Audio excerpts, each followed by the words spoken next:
My name's Adia Depitan. I'm a Paralympic medalist, TV presenter, travel journalist, and children's book author.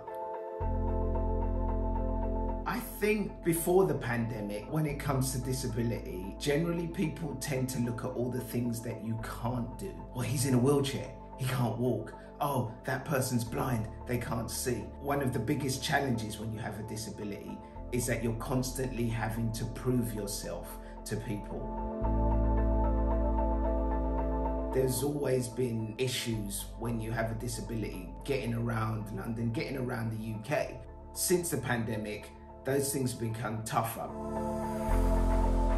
I use my hands all the time. And so if I'm touching stuff, I'm worried about the risk of maybe inadvertently touching my mouth or rubbing my eyes and then catching COVID that way. It makes things emotionally and physically really stressful.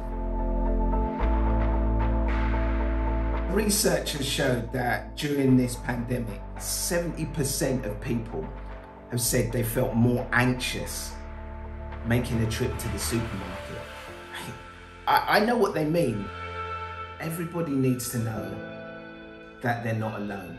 And also, technology has such a huge part to play in making our world so much more accessible. And I'm so surprised when I heard this stat that 15% of people living with a disability find it difficult to access their meters. Yeah, I actually thought it'd be more than that. You know, my meter is underneath some stairs, and doesn't matter how good a mood I'm in before I've been asked to do a meter reading. Afterwards, I'm furious because I usually have banged my head about 5 or 6 times, probably got a splinter, dropped my phone, which I had a torch on to try and look at this meter reading. Having this IHD, my in-home display, has just made things so much easier.